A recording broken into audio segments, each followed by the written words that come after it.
মাননীয় সদস্য জনাব নুরুদ্দিন চৌধুরী নয়ন, লক্ষ্মীপুর 2। সম্পূরক প্রশ্ন করুন। মাননীয় স্পিকার, আপনাকে ধন্যবাদ। আমি নুরুদ্দিন চৌধুরী নয়ন, আমার নির্বাচনী এলাকা লক্ষ্মীপুর 2, লক্ষ্মীপুর সদর এবং রায়পুর।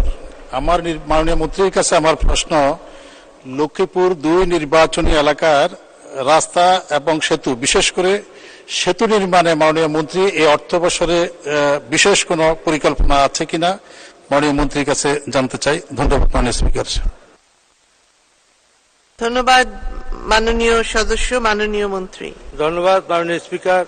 সমগ্র বাংলাদেশে বর্তমানে এই যে ব্রিজ কালভার্ট আমাদের 15 মিটার পর্যন্ত, যেটা আমরা এই মন্ত্রণালয় করে থাকি, সেই কার্য চলমান রয়েছে। নিশ্চয় তার এলাকাও এই কার্য চলমান রয়েছে। তারপরে যদি তার কোনো বাড়তি কোনো আবেদন থাকে, উনি যদি আমাকে ডিও দেয়, আমরা সেটা বিবেচনা করব। ধন্যবাদ মাননীয় স্পিকার। ধন্যবাদ মাননীয় মন্ত্রী। মাননীয়